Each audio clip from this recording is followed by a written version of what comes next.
Hello, everyone. Welcome. As we go along, if you have questions for Michael, just type them up in the chat, either publicly or privately to me, and I can either ask them or I can call on you and you can ask them of Michael. We'll open up the floor towards the end of our session. But for now, Mr. Cassara, tell us your story into casting. How did you get into casting? What's your journey? Yeah, sure. So, I'm seeing a lot of familiar faces. So some of you I know, and apologies if I'm repeating anything I've said before, but many of you I don't know. So, my name's Michael Cassara. My company, when we have a company, is called Michael Cassara Casting, and we cast theater and film, largely theater, largely musical theater. That tends to be where I focus, but I do a lot of straight plays as well. But my personal focus tends to be on musicals, traditional musicals, new musicals, kind of that whole spectrum. So this is kind of our, depending on how you look at it, it's kind of our 17th or 18th year here in New York. I was originally a performer, and during my senior year of college, I did an internship at Johnson Lift Casting, which back in the 80s and 90s was kind of the preeminent casting office here in New York, working on shows like Phantom and Les Mis and Cats and The Producers and all those flops. So I kind of, that was my gateway to the casting world, and I fell in love with it. And I think, sometimes people ask me, what drew me to that side of things, and I think a big part of it was just, when you're an actor, you're chasing your tail to maybe get 3 jobs in the course of the year, and 2 of those might be jobs that you're not even particularly excited about, right?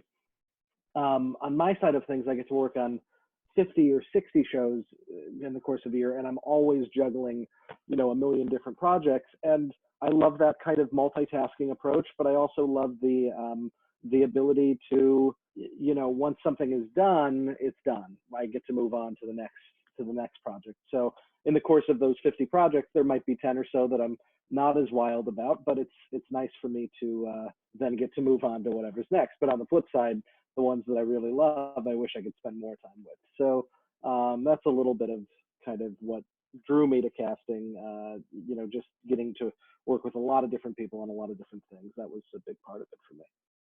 Nice. And speaking of sometimes having a business, what are you doing now? I've learned all about grocery delivery here in New York City. I mean, that's been interesting. And just grocery supply chains, right? No, I mean, I think that we're all dealing with this differently, but with some commonalities. I mean, for me, I think that a big part of it has been allowing myself to slowly realize that we're not coming back tomorrow. It's not going to be next week. It's not going to be this month. That I think when my personal story, I was in auditions on March 11th, which was a Wednesday. We had callbacks scheduled for March 13th, and I had auditions scheduled for the next 2 weeks, with space boats and all that kind of stuff. I realized slowly around March 12th that, once Broadway was canceled, or postponed, for a month and now into June, I think we realized that, okay, no matter what, I can't be in a dance call on March 13th. That's irresponsible. I don't want to be asking people to show up for something that perhaps they're not able to say no to, but that they're not comfortable agreeing to. I didn't think that was appropriate. So we canceled those auditions, and I have to tell you, I mean, I actually heard from a subsequent process that one of the performers who was confirmed to come in that day has actually been battling the virus. So I have no doubt in my mind that was the absolute right decision to cancel live auditions. I think we all, all of my colleagues agree on that. But so by, I think, March 13th, 14th, everything was just shut down. We started moving things to self-tape. We did so with the hope that people would, enjoy having something to focus on for that day. And also with the hope that, okay, well, some of these projects aren't until later in the summer. Maybe it'll be something where we can start to curate tapes, get as much information as possible. It never replaces a live audition. I just think there's too much alchemy that is possible when you're in the room with folks, but you can learn a lot. And in some of these projects, we were already far enough along that we just needed little bits of information.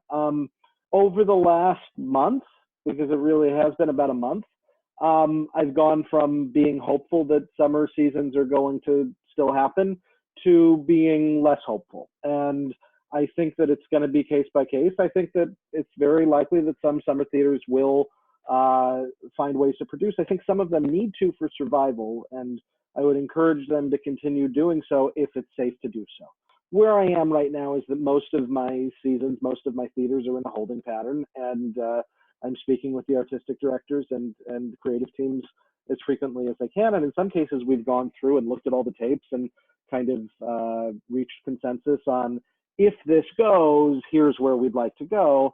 But in many cases, we're just kind of waiting to see what's known when more is known. And I think that we'll hopefully have more information soon, but it's anybody's guess at this point. So what I'm doing, I'm trying to stay communicative. I frankly haven't been in the best mindset to work on showbiz sort of things for a good stretch of this time. I mean, there have been days where it's just surreal, and I think we have to acknowledge those days, and I think we have to allow ourselves those days. And I really think that one of the things I'm proudest of here in New York State was that from day one, mental health was part of the picture, that they opened up the telehealth lines and things like that, because this isn't normal. This isn't anything that we're built to know what to do with. And so particularly for performers and for my, as my peers and collaborators and colleagues, I really think that we just have to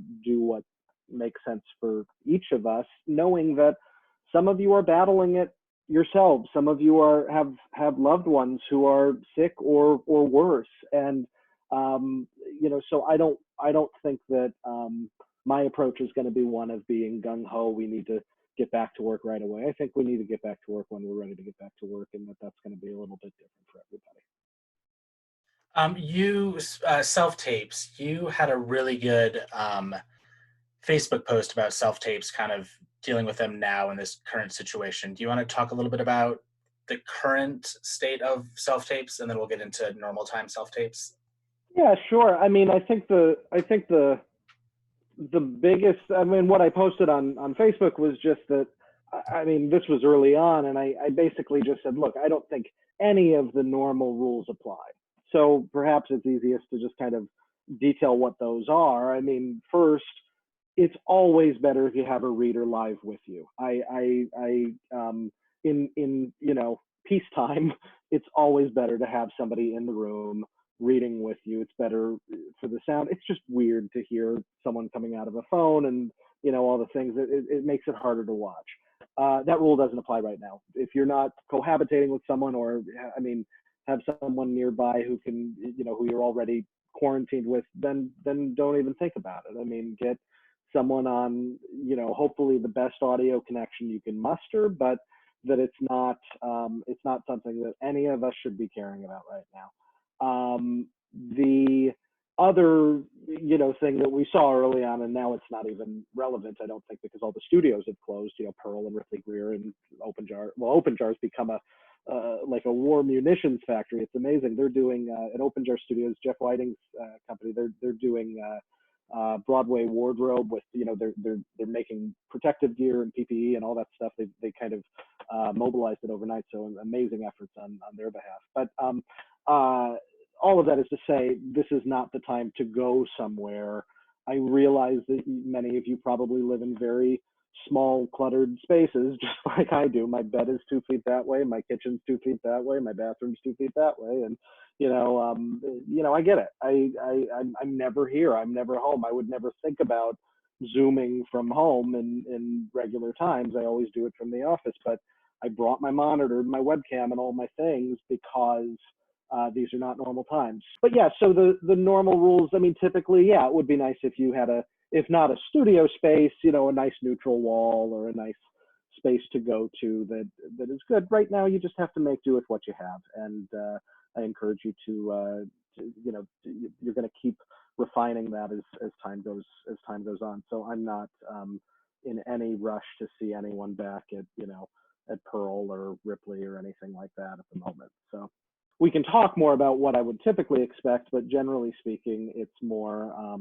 it's more that I just want to make sure that your safety is first and foremost. So of course, it might be a really good time to invest in a portable Bluetooth speaker. It might be a really good time to invest in a microphone and to learn how to use that. I mean, I keep hearing about Yeti mics. I think these are kind of really good, or there are different kinds of mics. That's YETI.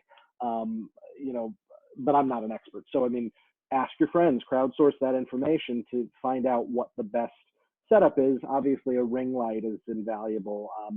But I mean, I don't have one, but I have this little IKEA lamp thing over here that it just makes the screen a little brighter, and it kind of works better when I have to do this kind of conference. So just food for thought, but there are a lot of different options. And during normal times, what do you look for in a self tape? What helps people stand out? Sure. Well, I mean, I think that 10 years ago, 5 years ago, even, I think we would have said, quality doesn't matter. That it's not about the production of the tape or anything like that.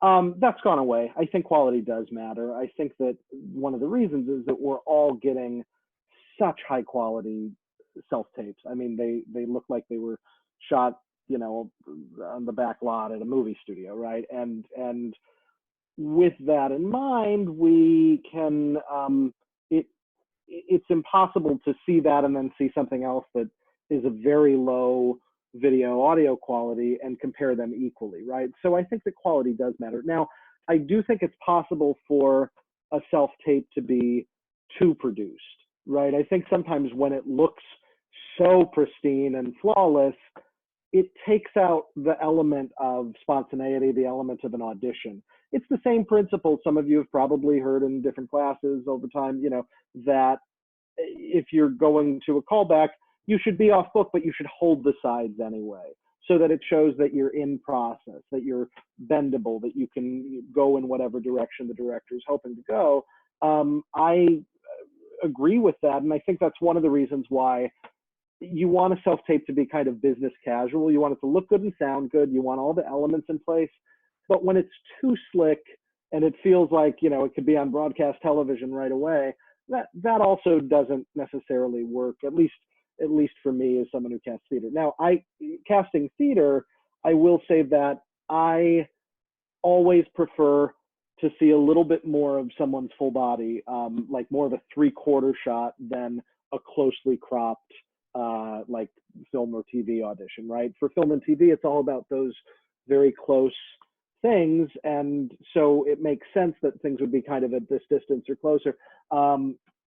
For theater, so much of a live audition is seeing how you inhabit space. It's seeing how you interact in a physical space, and even if we're in a crappy room at Ripley Greer or whatever, we can guess how you would maybe fill out on the stage. So when I am watching a theater self-tape, it can be very challenging for me if it's too close and too filmic. In those cases, I encourage people to show us that you have limbs and that they can move in either direction, and see how you fill the space. Nice, thank you for that. A couple more COVID-19 related questions, then we'll get into some questions about things in normal times when we can go outside and touch people. I may be too early, we may not know exactly what's happening right now, but do you see anything from this crisis that will make its way into normal auditions? Any changes to the audition process? Oh yeah, well, I think there's just probably changes just in general in terms of how we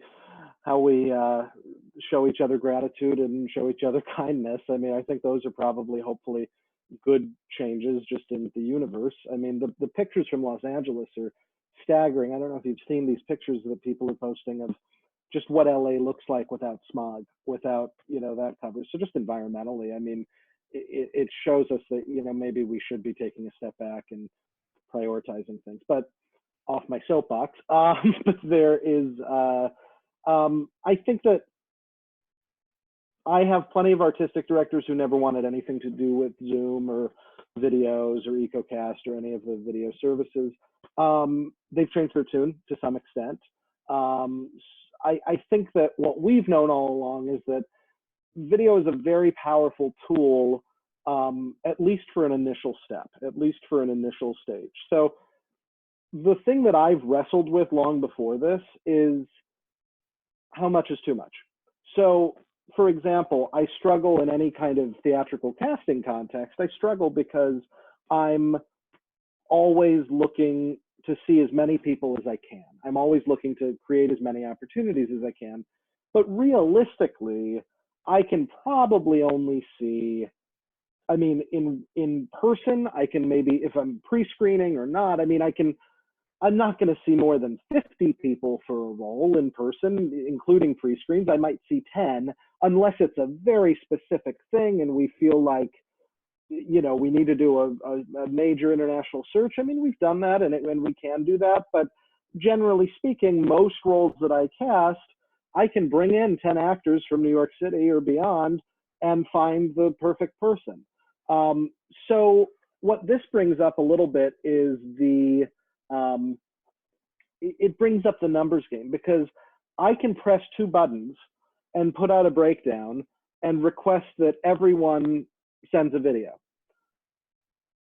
I probably get, for better theater jobs, I easily get 1,000 or 2,000 submissions for every role.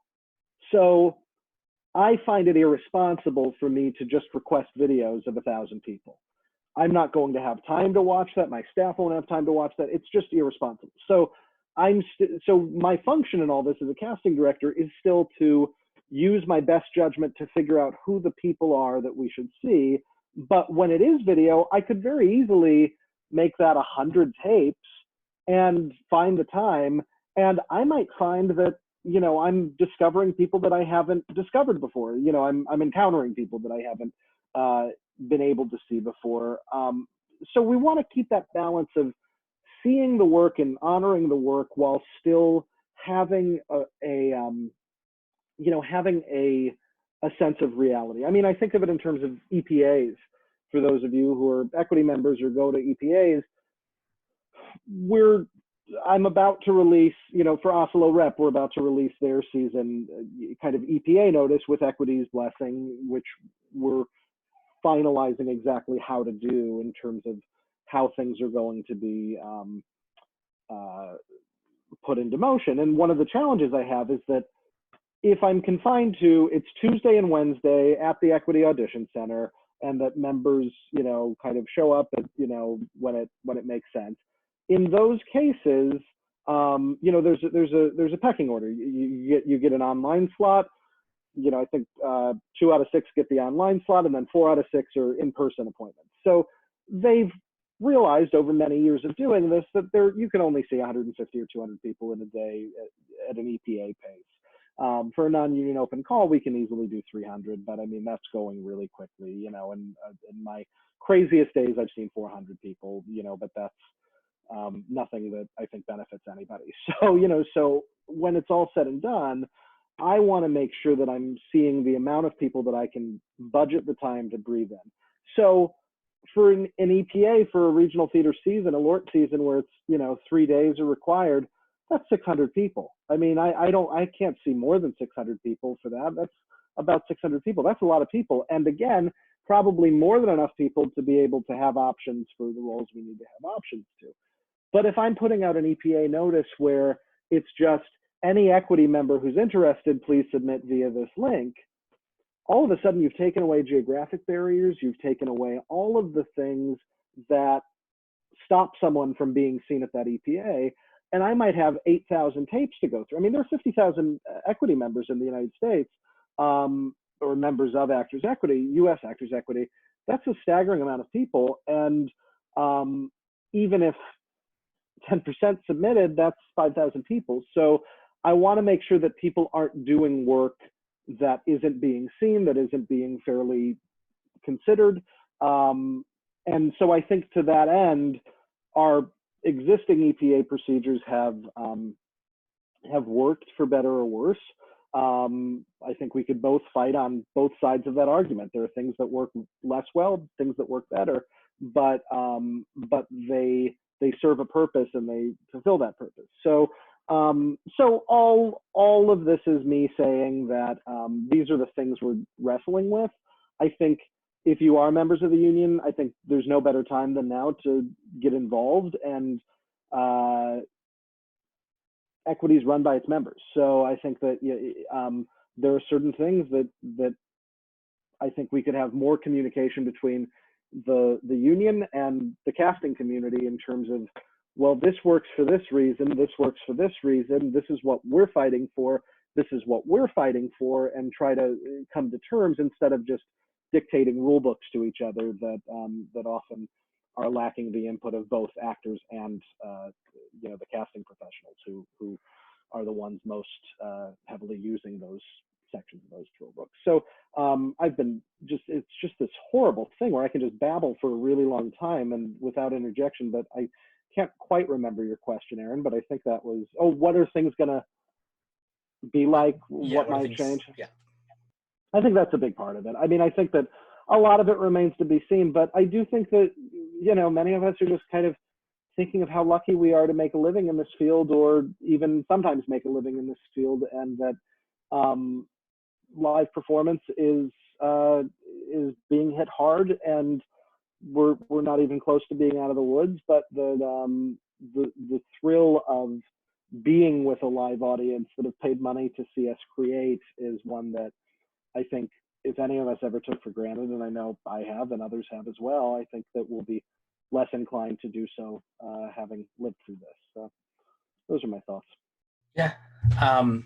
One last COVID question, and then we'll get into normal time questions. What do you think is a good use of actors' time now that we're all quarantined? What can we be doing to improve ourselves? Yeah, well, I mean, how amazing of you. I mean, Aaron, so just so everyone knows, Aaron is a music director and pianist who we've worked together for over 10 years. He's played auditions for us. We've worked on shows that he's music directed. And you started this site, SaveMyAudition.com, what, a couple years ago now? A little over 2 years ago. Yeah, and I mean, I just love your approach, because your approach has kind of always been common sense. And in this time, you've, offering these free Q&As. You did one with Pat Goodwin from Telsey the other day. You're doing this one with me now, and I know you have others that you're trying to do a few every week. It shows your generosity, but it also just shows this community that we're all lucky to be a part of.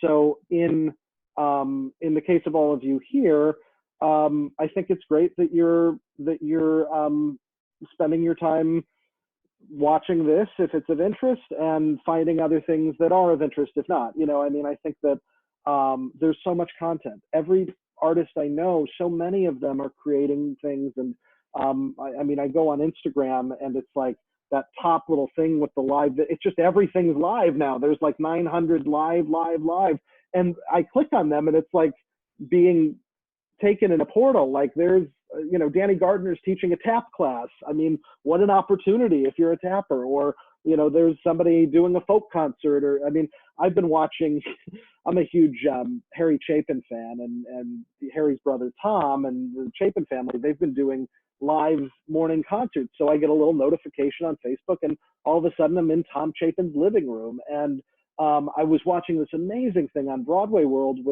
they've been doing this series with Michael Feinstein, and it's Michael in his home with, the world's greatest collection of the Great American Songbook, and its greatest artisans, and he's just going through things and saying, okay, here's Oscar Levant, all these different amazing things, and talking about them, and no one's more knowledgeable there. So it's just, those are opportunities that would be rare and special in person, and now we're getting more of them both preserved and into the ether in a way that I think is exciting. So I say all that is, there are plenty of opportunities. I mean, there are plenty of opportunities, perhaps so many that it's hard to know what to pursue and what not to. I think it's really important to also be okay that, you know, it might be that Wednesday is the day where you stay under the covers with a piece of lasagna and watch your DVR. And, you know, that that's totally fine, because we need that sense of balance. During a regular year, during a regular work week, this time of year, I usually go crazy from, you know, Monday, Tuesday, Wednesday, Thursday, Friday, Saturday. Sunday is kind of my Sabbath. It's kind of my, you know, day of recovery where I just sleep as late as I can. I do as little as I can. I look at my inboxes, you know, without frequency, which means like 5 minutes instead of every minute. I've learned over time that for me, I need that recovery. I need that sense of recharge. I was reading something about Ruth Bader Ginsburg that's kind of been her MO, and not that I would ever draw a comparison there. I mean, she's incredible, but you know that I think it. I think there's something about going, you know, going really hard and then recovering and then going hard again. I mean, and for some of you, that might be the worst approach. You know yourself. So if your approach is, I need consistency, I need to have a routine, do that. If your approach is, I mean, there are so many opportunities. We did a call for the Growing Studio. Some of you might have watched a couple weeks ago. It's on my website if you, or Facebook if you need it. But it was a 90-minute call. It was me, Duncan Stewart, Scott Wojcik, Sarah Cooney, and Jeff Josselson. So 5 casting directors. And, you know, I think all 4 of us were, you know, four of the 5 were working on their Italian during the break. So, you know, it's like I'm an Italian citizen, so I get the leg up. But you know, I think there are so many opportunities to find native speakers of languages and do video calls. I mean, one thing I've been doing is there's this amazing database software, you know, platform called Airtable, which is just the best way to possibly organize things. And I've played with it, but I hadn't really become super comfortable with it. But I went on the website Fiverr, which is for freelancers to offer their services, Fiverr. And I went on there and I found a person in London who is an Airtable consultant. He was like $50 an hour. I hired him. An hour later, we're Zooming together, screen sharing. He's setting me up with all the best practices for my Airtable database. And I've been able to get a lot of work done on that in this time period. I've since done that 2 subsequent times with him. But so if you have a dream or something you've been putting on the back burner, there's no better time. Now's the time. If you need to recharge, if you need to do other things, I think now is just as good a time. I mean, I've had some really good long talks with some friends, including some that had kind of fallen out of my life, or I fell out of theirs. But you know, I mean, I think there's a potential to, I hope there's a potential to, you know, as we all step back and find this kind of new sense of humanity, to make amends where necessary and where desirable, to reach out where you haven't been in touch with folks, and to hopefully take a step back from the silliness of daily life and focus on what really matters. Because I don't think, you know, sometimes it takes a life-altering event like this to be vulnerable enough to kind of have those conversations. So I think that creates a pretty busy day, and you know, otherwise just watching all the TV and, you know, seeing what's new. Yeah, I'm about to reach the end of Netflix, so I'm trying to figure out what to do next. You brought up Instagram. Michael Cassara Casting was a little bit of a pioneer in social media and casting. Talk a little bit about how actors can use social media positively to further their careers. Well, it's gotten so tricky and so divisive. And talk about mental health. I mean, it's a fire trap. You know, we used it pretty early on. When I started using social media, there other offices were very purposefully not using it, and I understand why. At least now I do. I think that it creates it's a challenging road to toe. My philosophy on social media from day one has been we use it as broadcast. I use it to get the word out about things. I mean, I can tell that some of you are here because I put this in my Instagram story an hour ago, and that's probably how you heard about this, right? it's very powerful in that sense. It's powerful broadcast. It's a powerful means of sharing information.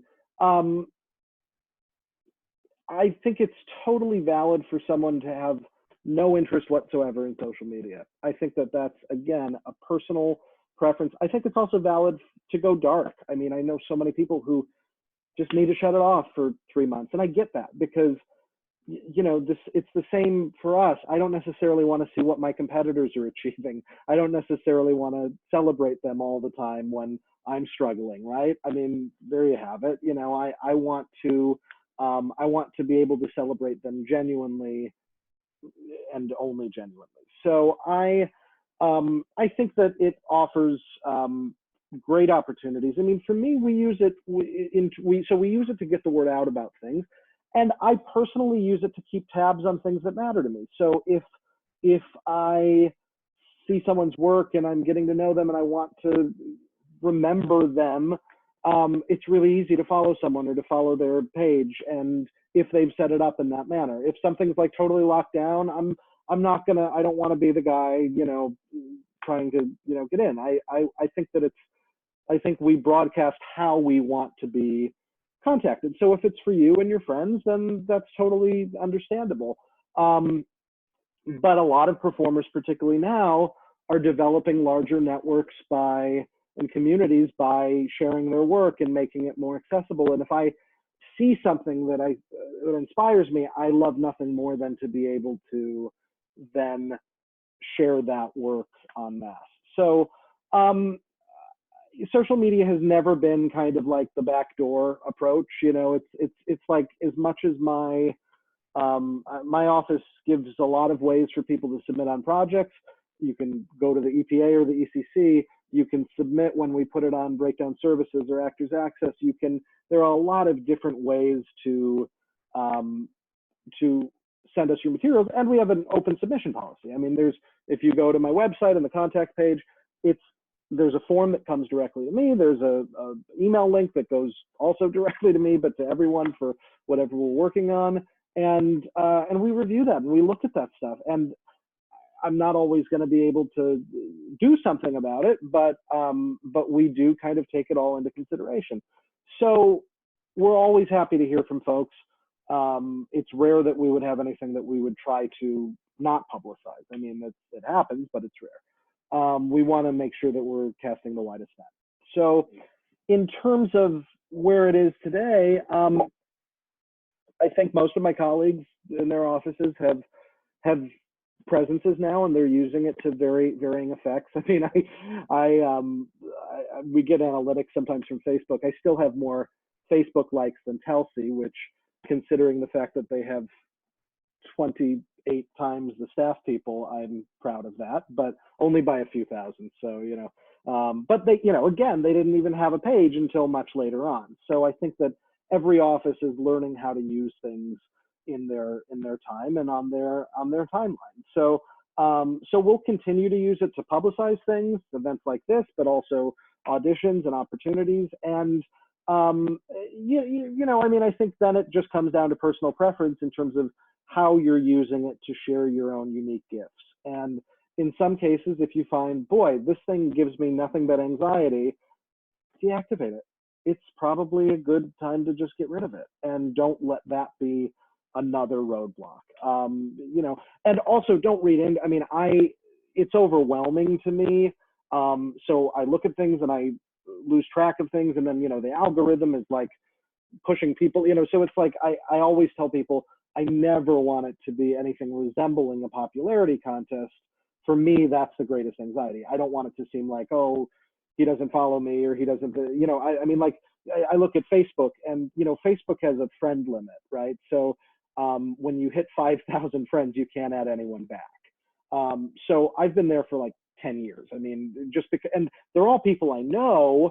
We're in an industry where in the course of a year, if I work on 50 shows, that's 50 directors, 50 music directors, 50 PAs. I mean, it's a lot of people that we come into contact with. So I've always kind of just said, I have to know someone before I want to engage that way. But the troubling thing now is that I have 1,000 unanswered things, and it's never oh, he didn't respond, he's not my fan. It's just that there's a limit, So I tell people, follow the page, follow the office page, follow my personal page, but know that those are some of the constraints that we deal with. So all of that is to say that, like, please, I don't want it to become like a popular lunch table sort of thing, in any sense of the word, but we just want to kind of use it to hopefully create a larger community and get the word out about things. I mean, a show that we worked on, Aaron, a show that was originally called Fat Camp and that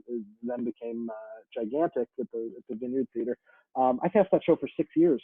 I found multiple people from social media posts in 2009, 2010. And I mean, when I look at the people from that cast, some of whom came through those channels, but many of whom had already been here. But, I mean, I look at so many of these amazing people who've gone on to amazing things. And in a lot of cases, we heard about them initially through someone saw our post, our call for pictures, and, all of a sudden we were getting submissions we never would have gotten if we had just put it on Playbill and Backstage and things like that. So that was actually going to be my next question: is do you use social media to find new actors, new talent? How does that process work? yeah. Or is it just luck of the draw?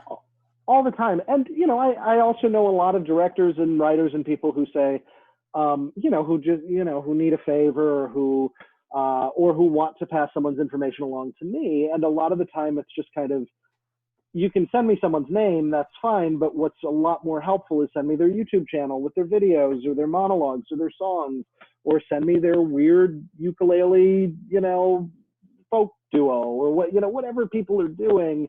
I want to support that work. I want to see it. I want to breathe it all in. So that's when I try to use it as a means of kind of curating new blood. I mean, I'm always eager to find people I haven't found yet, I haven't met yet. So that's a great way. And sometimes it's truly, I'm just scrolling through and I see someone and it's kind of like, who is that? I don't know that person. They seem amazing, So that's an approach as well. All right, let's get into some normal times questions. Please. If anybody remembers what those were. In an ECC or an EPA, what are you looking for when someone walks through the door? What kind of actor sparks your interest? Well, I mean, here's an answer that I don't know that Actors Equity would be thrilled with my answer to this question, but you have to realize that I'm very pro-union. For any EPA or ECC, I'm required to be there. There's no discussion. If I'm casting a show, that contract requires me to hold required auditions. So knowing that that's just the basic principle,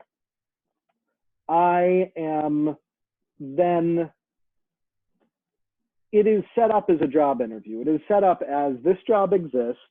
You will now see 140 candidates who are members of our union who are interested in this job.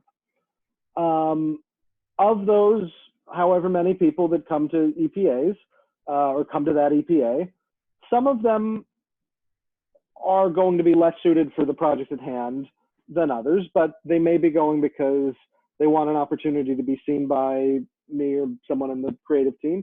They want to proactively pursue work. They're going for the same reasons anyone would go to a job interview. They're not sitting there necessarily judging the minutia of, am I perfect for this? No, you're in the ballpark, so you come to the audition. It's an audition. It's a chance to perform that day, and I'm great with that, and I expect that, and I understand that. But my approach to those days is much like even though on paper it's a job interview for that specific job, I'm looking for everything I'm working on, right? I'm looking for every project at hand, because you might be the 37th most qualified person that I've encountered for that role that I'm casting that day, but you might be second for the other role that I'm casting next week.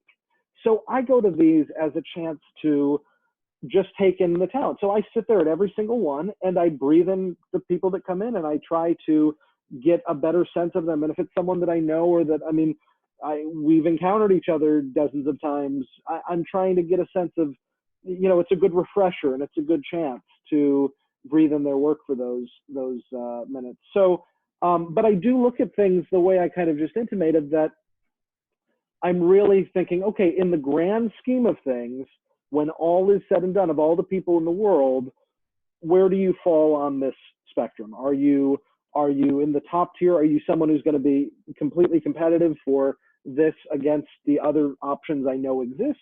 Or are you close but not quite? And if that's the case, what are you best at? What are your particular gifts? So so that's kind of where it's landed over time.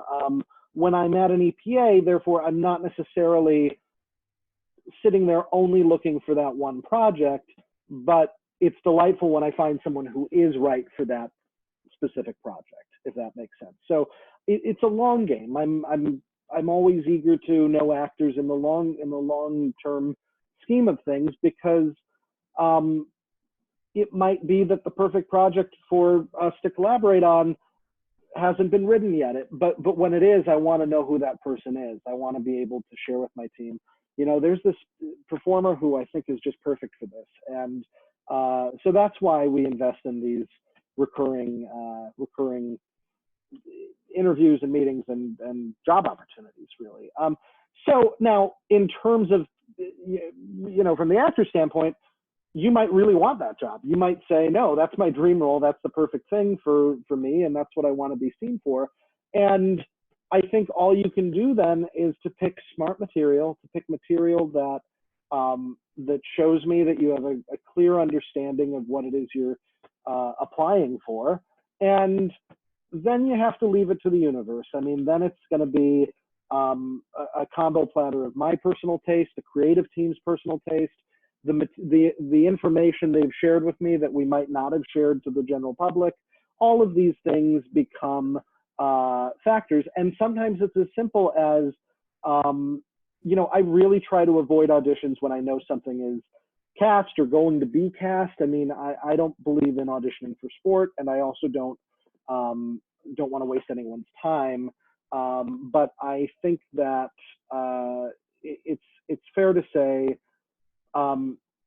we can tell when someone is there are so many factors at play, and I don't want to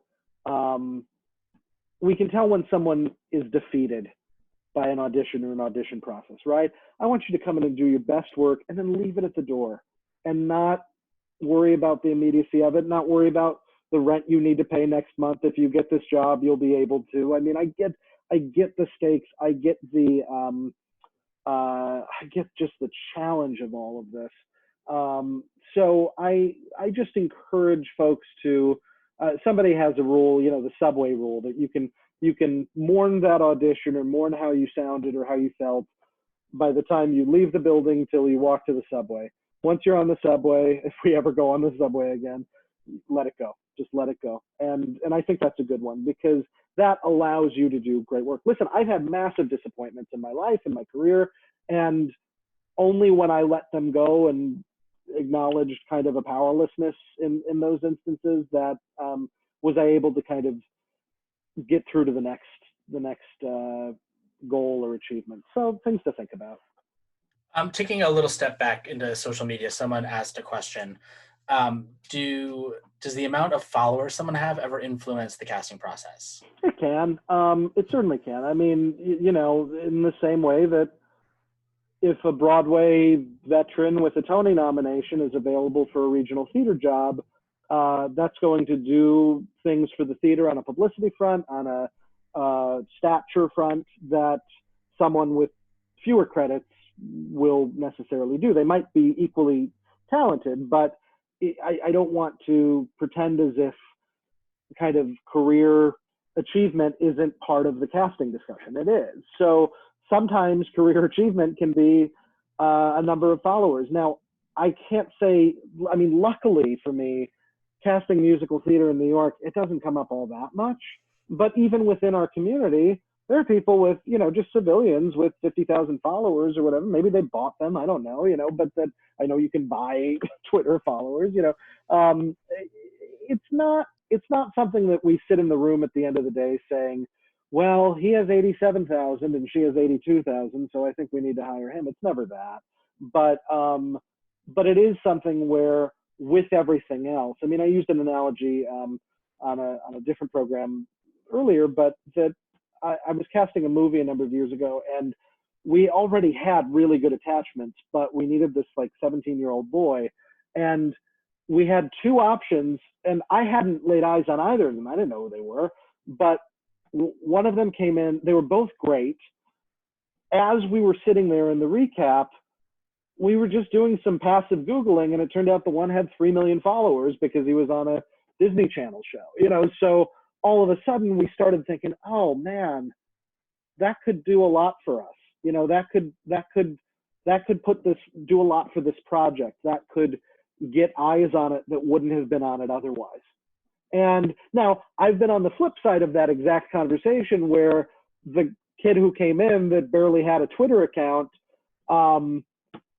we didn't hire that person. And then 5 years later, they were an international celebrity, and it would have done a lot for us, you know, had we gone in that direction. So I really don't like to think about it all that much. I like to hire the most appropriate person, but I don't think you need to do anything gimmicky. I don't think, you know, I think you build it organically. If people like what you're sharing and how you're sharing it, that's great. I mean, I also don't think that, you know, some of, like when it comes to the social media stuff, I'm just like a walking dad joke. Like I don't really necessarily want, you know, I don't need the hard sell. It's like, I think there are accounts where it's just nothing but like, here's my 7th headshot alternate, you know, here's my free and easy outside shot, you know, and I'm just like, what else do you do? Like, do you play cards? Do you know, make smoothies? Like, just show me that there's more than kind of the actor life. So, I mean, now that's me. Now others may feel differently. This question actually got submitted a lot, and I've refrained from asking it, and I wanted to ask it to you because I feel like you'll give us a smart and candid answer. This is an inside the casting director's head question, but what sorts of notes do you take during auditions? Like, what are you writing on the piece of paper? Sure. Well, and you know, I've wrestled with this because in recent years, I mean, my handwriting is garbage now, so I rarely actually write things down.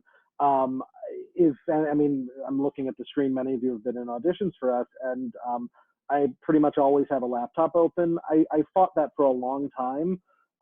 Ultimately, the way kind of my business operates, it's become a necessity. And so on one hand, I'm putting people into our database and putting people into consideration for other projects. Sometimes we know what a season is a year or two out. So right now, right now I know nothing, but right now I might be aware of projects that are going to be casting in fall of 2021.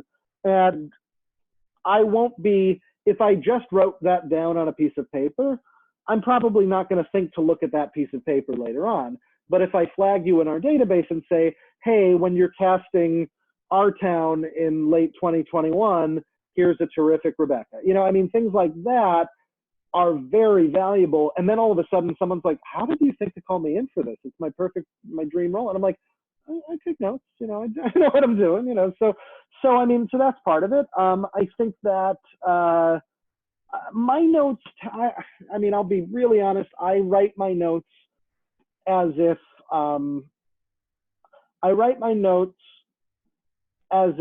the person about whom I'm writing them is going to see them.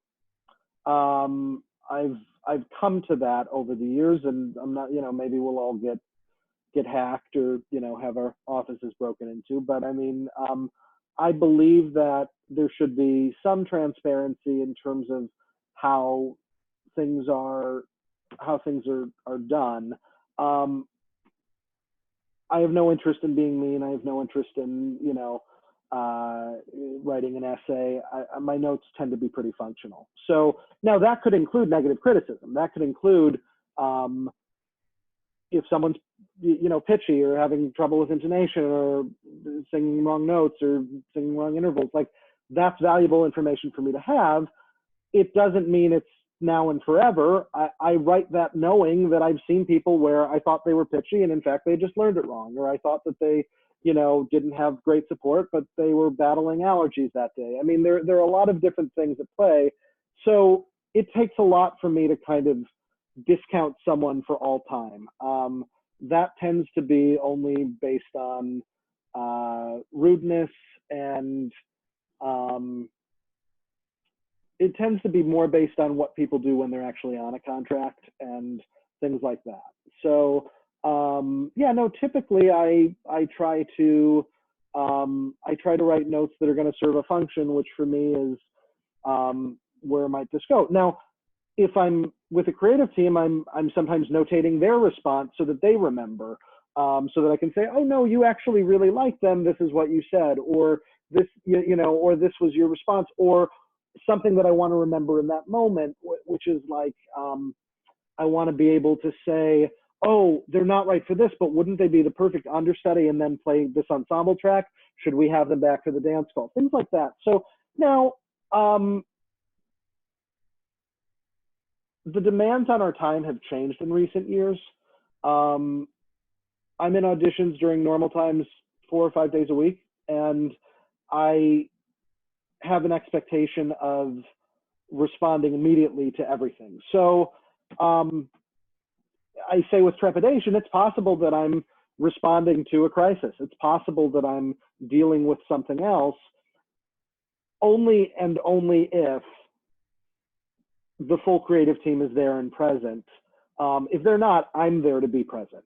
But if a director and a writer and everyone's there, then yeah, I might answer an email. I might answer something that's time sensitive. I mean, I'm not just sitting there shopping or buying groceries online, because Lord knows that's time consuming. So I don't know, has anyone gotten groceries in recent weeks? It's incredible. But so all of that is to say that I think that the difference between now and 15 years ago is that you're never going to walk into a room without technology now. There was a time when that just wasn't a thing, and it was delightful, but if I went a full 8 hours without being reachable by my clients, I would no longer have clients. So it's a juggle that we're all battling in one way or another. Let's talk for a second about actors without representation. What's the best way for them to book an appointment with your casting office? Like, how do they? I mean, the only way really is for them to be someone whose work is known by us. And the way for that to happen is to go to auditions, to go to open calls and EPAs.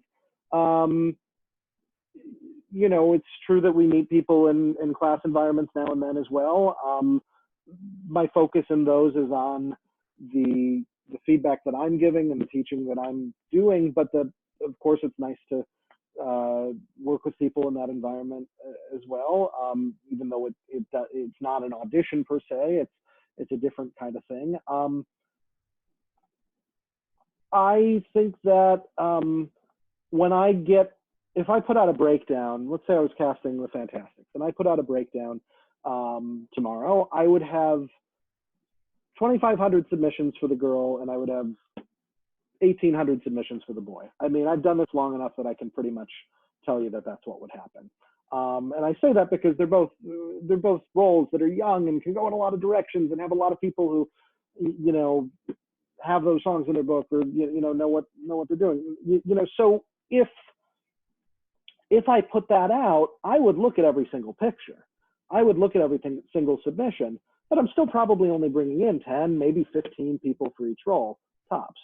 So as I'm scrolling through, the people who are going to stand out to me are the people whose work I know, first and foremost.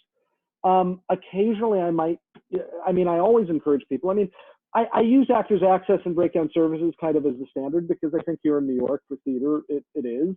It's what most of us are releasing our breakdowns on. I encourage people to use the notes field. I encourage people to use to leave us a note, and I encourage you to do so intelligently. I think a lot of the time people don't realize, I mean, we only see the first like 30 so characters display, and then everything after that we have to hover or click to actually see it. So if you use that 30 characters to say, to whom it may concern at Michael Cassara, that's all I see.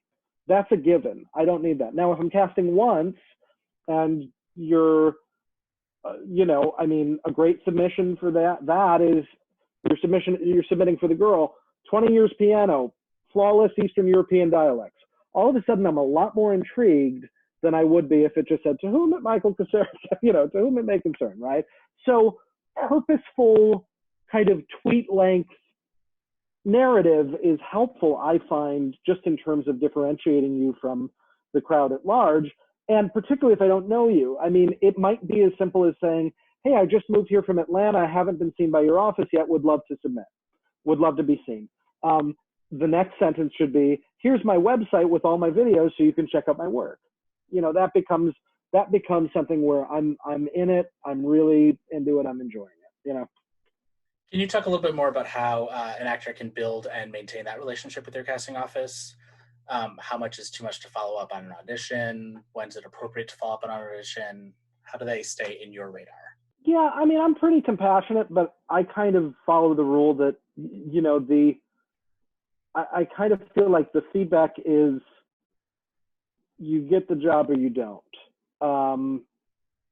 I don't, even if I have the time to notify everyone, thanks for auditioning. We're not able to, we have great options. We're not going forward with this at this time. Even if I had the time, I really question that sometimes because I know actors personally who that's even worse. I know people who are like, I don't want to get that email and then open it and then, the highs and lows, I don't want to deal with that. I've spoken to many people about this over many years, and plenty of people had said, yeah, I don't want any sort of notification if I don't get it. Plenty have said that they do want that. I don't think it's something we're going to reach universal consensus on, so that's why we've avoided it to this point, because I could set it up. I could set something up for that, but it would be labor intensive, but we could.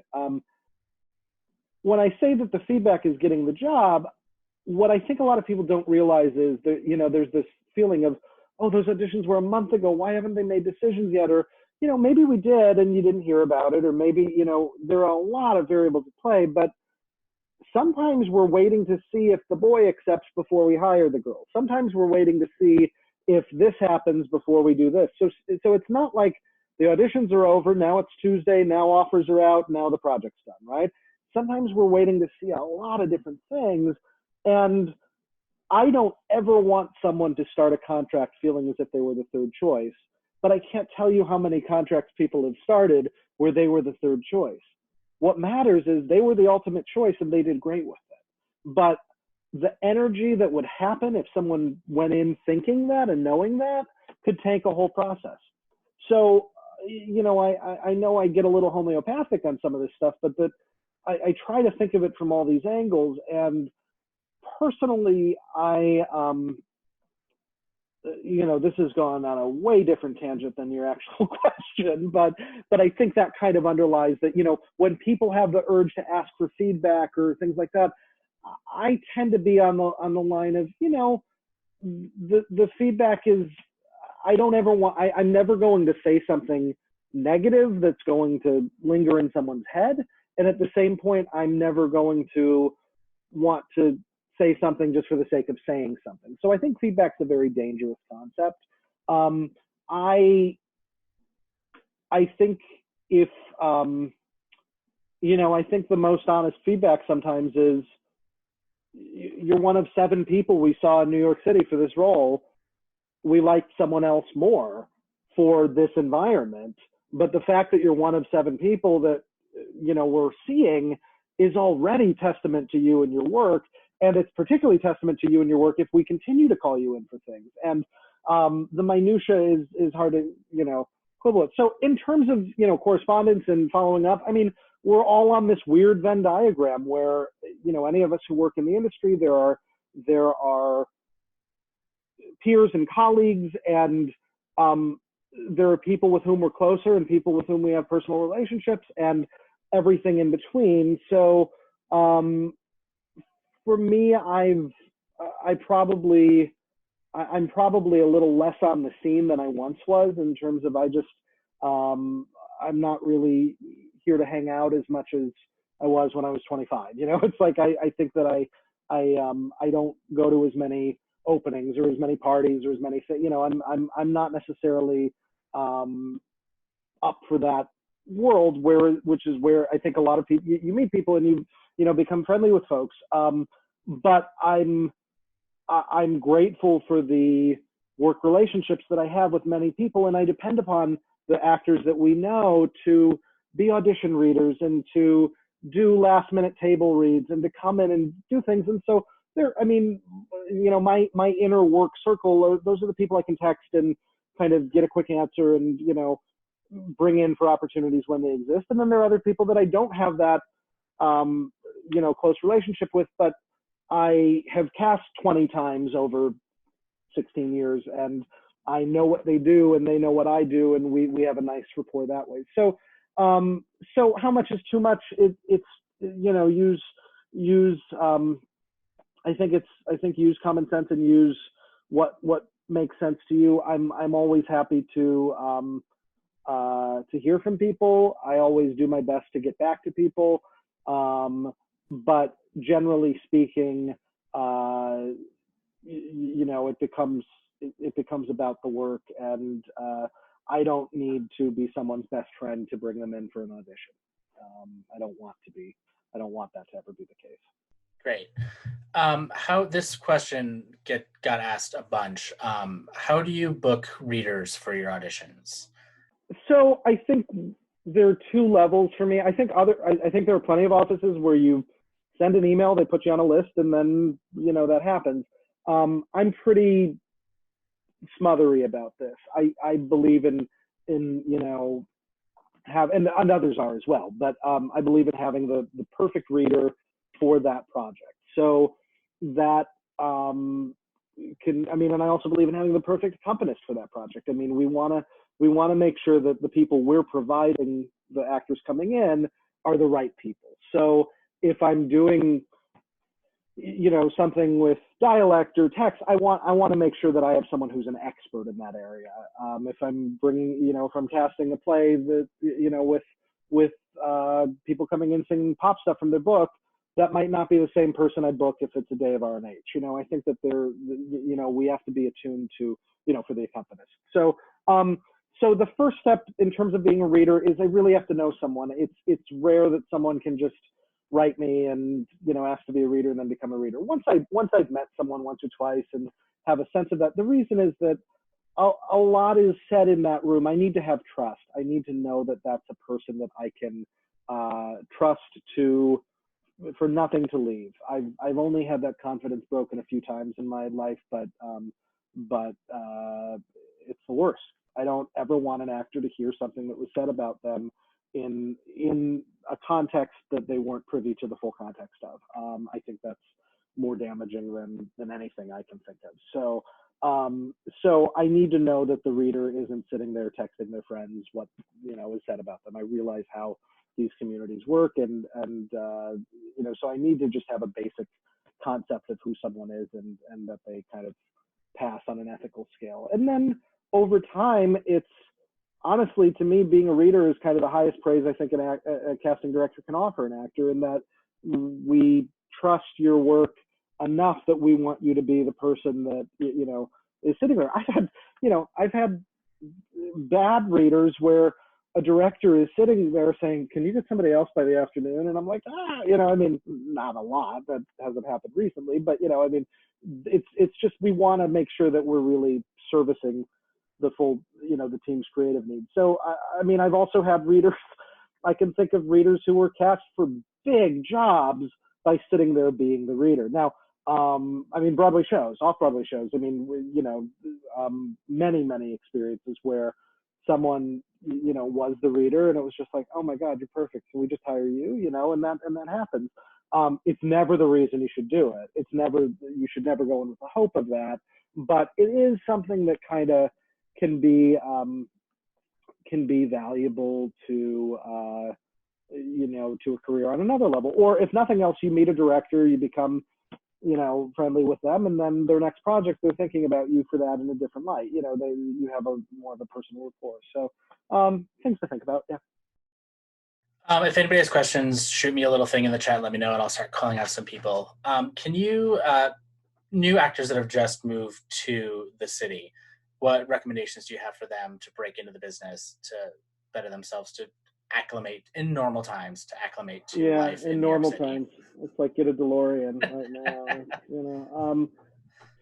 Well, the performers I'm most drawn to now and always are the ones who are sponges, the ones who want to be a part of it all, the ones who want to, who make their presence known and want to soak it all up. And so, I can't tell you how often I go and I teach at a university, or I teach at a, I see a school showcase or something, or do a workshop with kids, and I say, look, let me know when you move. Keep in touch. Keep us posted. And a year later, they come to an EPA, and I was like, have you been here this whole time? You were my favorite in that class, and I was just waiting for you to follow up. But they said, oh well, I figured you knew. School is over in June, and then I moved here by September. I'm like, I don't know that. I forgot about you 5 minutes after your showcase.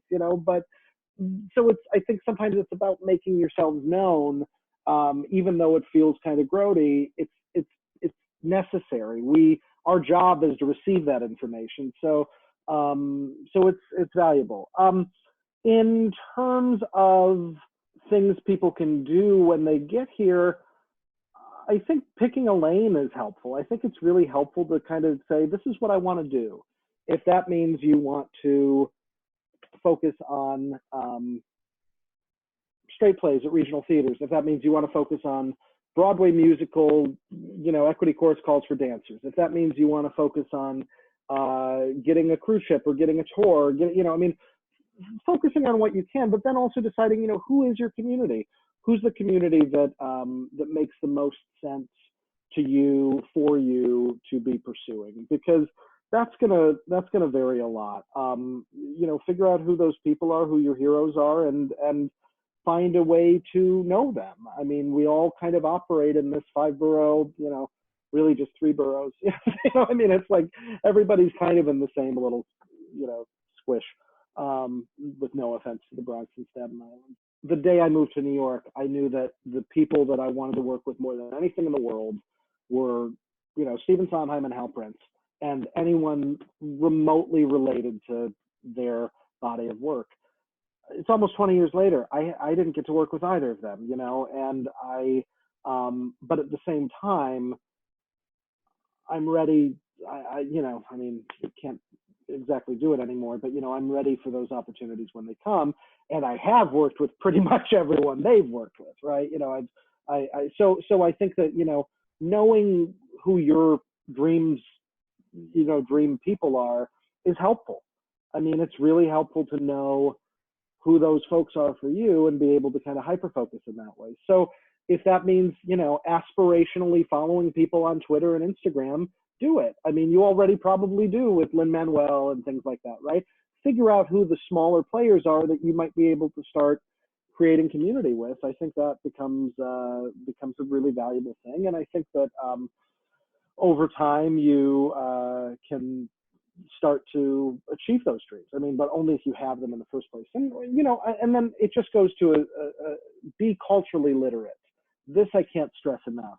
If you're pursuing musical theater in New York, I expect you to understand musical theater in New York. I expect you to know who the major players are. I expect you to have a point of view about their work. I expect you to have a point of view that includes where you realistically fit in their work.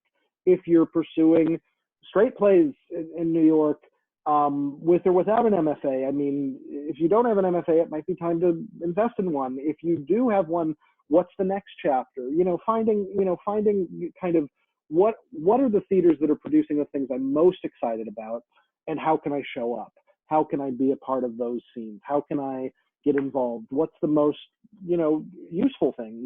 Do they do free readings? Do they do programming that makes sense? I mean, all of that kind of becomes the questions to ask. And then just, I think the internet has helped us immensely because we all have so much access to information in ways that we never did before. So things to think about. You mentioned cruise ships. Is there any sort of stigma attached to working on a cruise ship when you see that on someone's resume? I'm sorry, what do you say? Any sort of stigma attached to that? Stigma. No, not for me. I'm sure that others would disagree, but for me, it's I kind of love it because to me that means that I don't want to say this to be polarizing, but I like people who are game and wanting to work. So regardless of we all come from different socioeconomic backgrounds and we all come from different opportunities. I like people who are here to work for a living. And I think that any snobbiness about ships, I've never understood, because it's a hell of a way to make money, and it's a hell of a way to make money while doing something you love and seeing the world and being out there. So I'm all for it. We cast a lot of ships. We did Gina and Ryan for years, and I think that it's not an area that I've particularly been pursuing lately, but there are a lot of opportunities there, and I don't think, I mean, and particularly now with all the book musicals, I mean, Hairspray and Kinky Boots and Footloose and all these shows at sea, I mean, they are really, I've never seen any of them, but I mean, my understanding is that they're good productions and, making money. And so the fact that it happens to be on a ship, I wouldn't fault anyone in the slightest.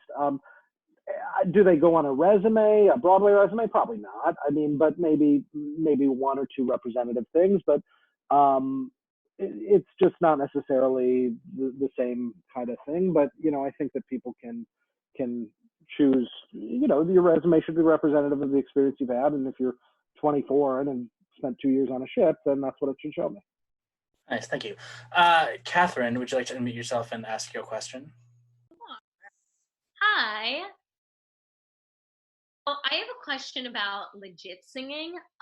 It seems like some offices prefer like a really legit sound that could even lean operatic, but then it seems like other offices prefer more contemporary sound. And I know it's project by project, but it does also seem that, certain offices are attracted to certain casting directors because of their similar preferences. And so I was just wondering how your office prefers that sound.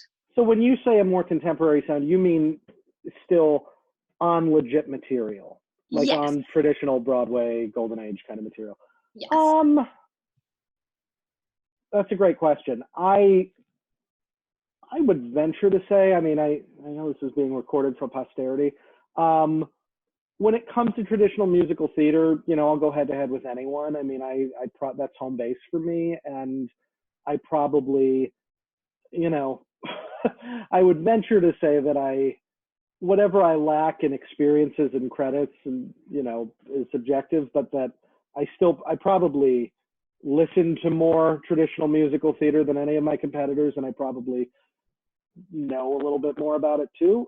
So with that humble brag out of the way, it's a fascinating question because it does depend on the project. It's unfortunately so rare that I get to cast anything that employs any form of legit singing, I mean, as many of you well know, that any of us get to.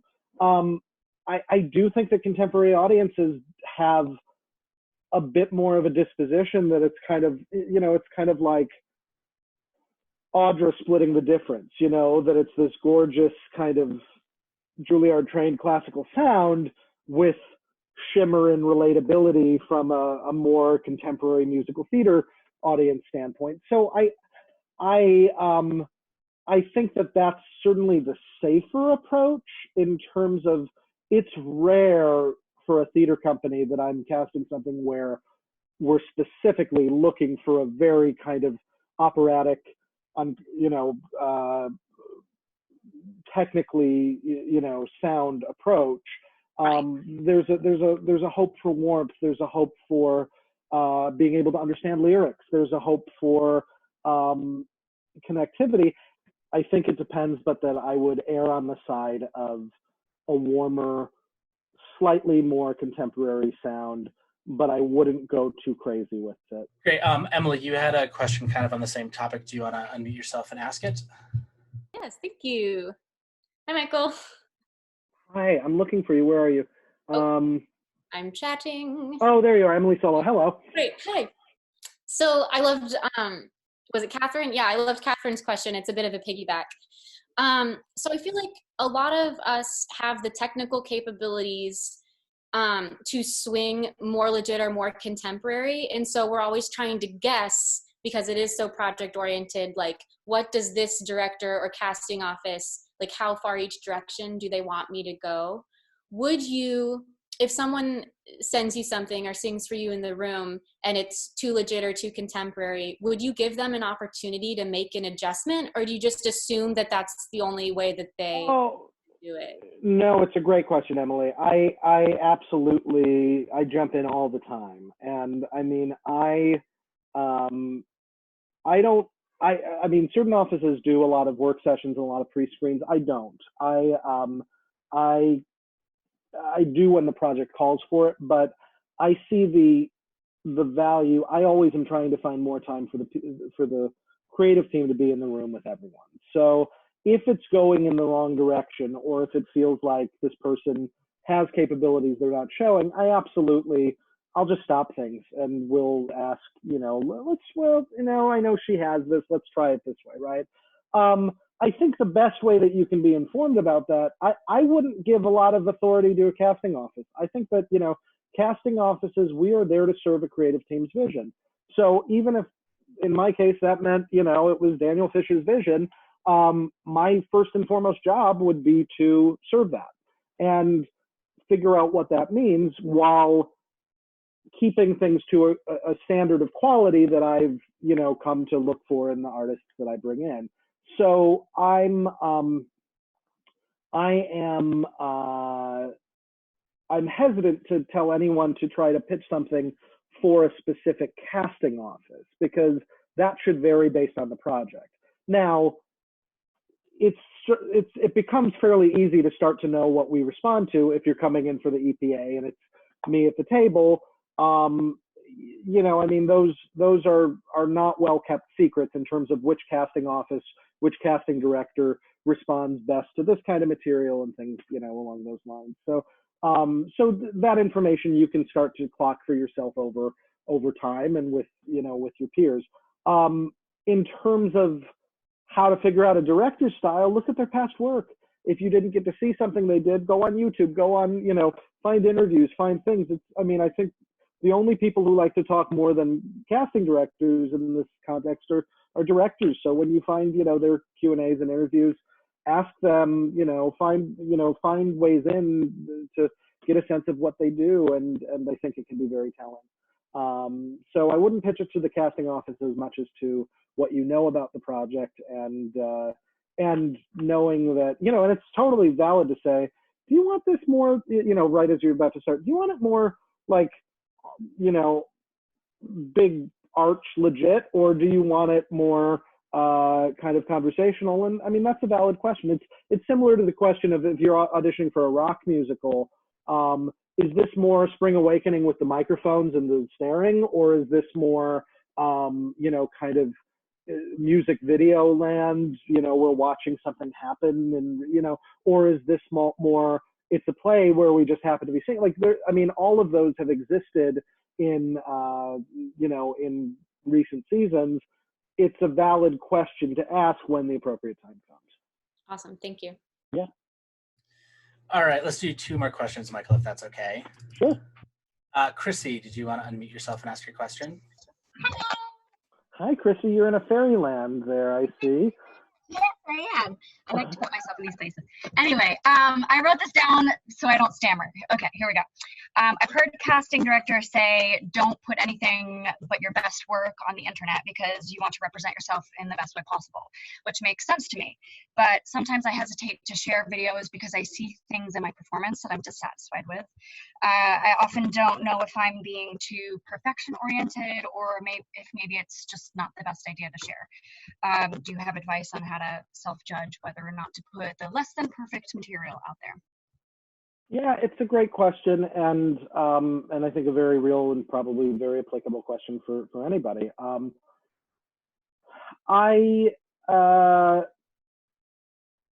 think you have to put yourself out there one way or another. You have to share something.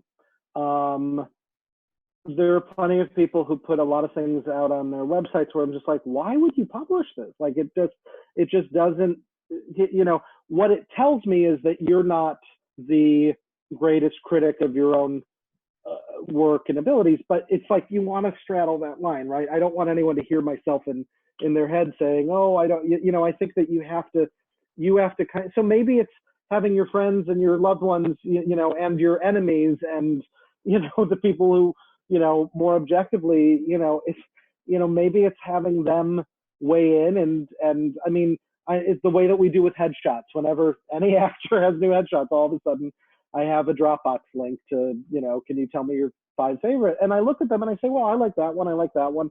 But, I'm not the most visual. There are other people who are better at this, so it's then you have to filter the sum of the parts. You have to filter to find what makes the most sense to you. So with video, my only advice is control everything you possibly can.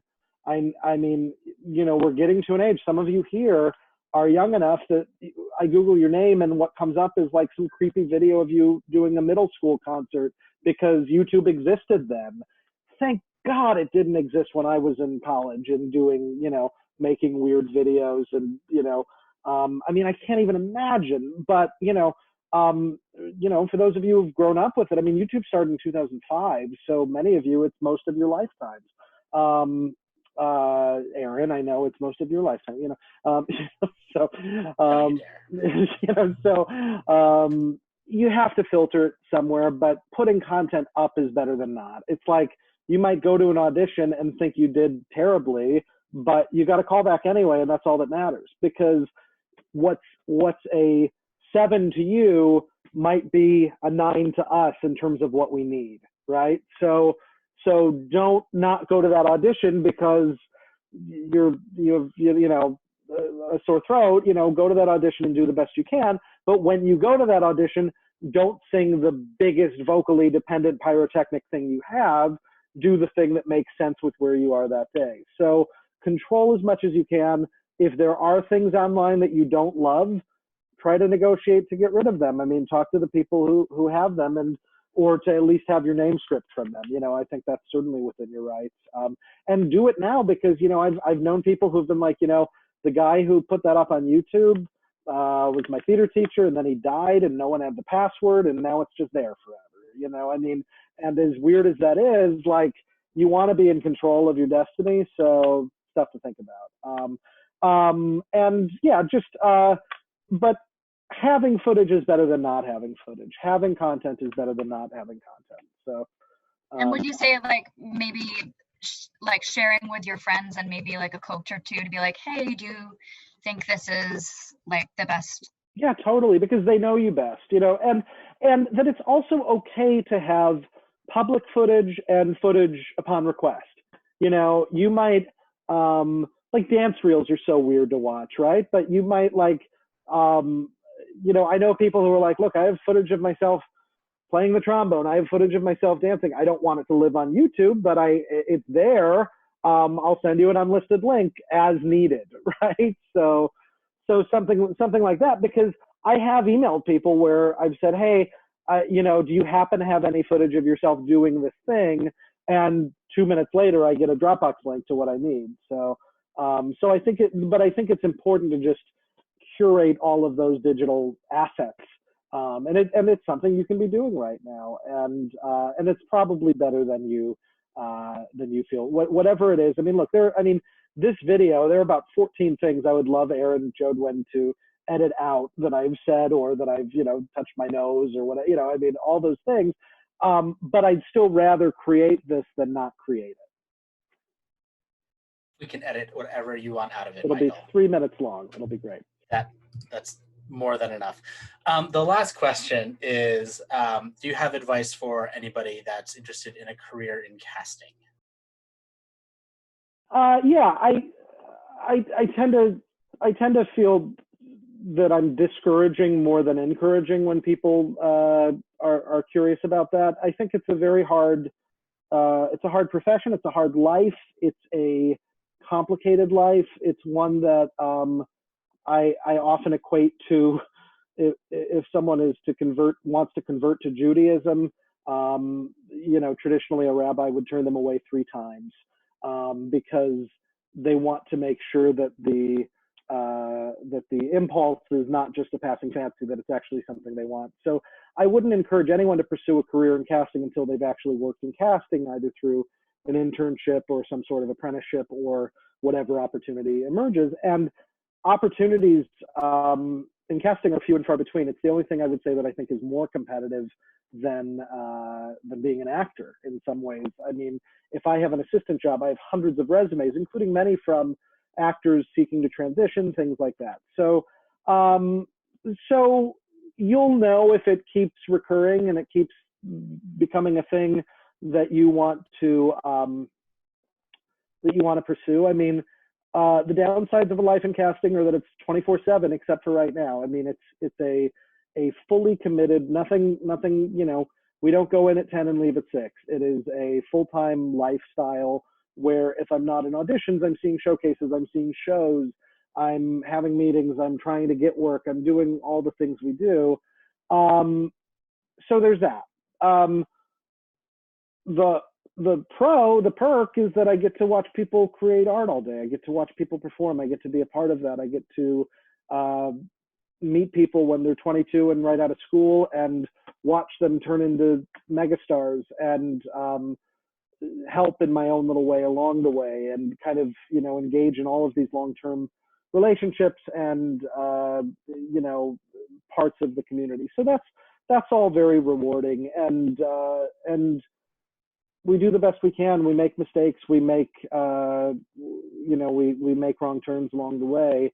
But all in all, there are satisfying aspects. You know, when you're a casting director, you don't have final say about anything. You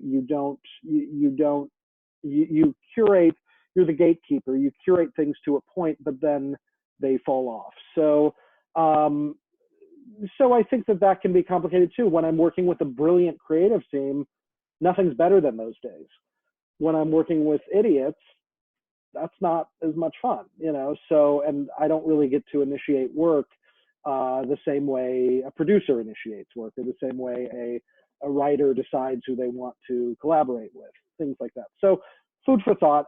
If casting is of interest, the Casting Society of America has some educational resources, castingsociety.com. And, you know, when you see CSA after our names, that means that we're members of the CSA, which is kind of it's not a union, it's a trade guild, but we are you know, here to advance the field further. So, and, you know, they have a mailing list that people can get on that has opportunities. I personally don't think it's possible for people to be performers and casting directors at the same time, though there are a couple notable exceptions, more in the TV world.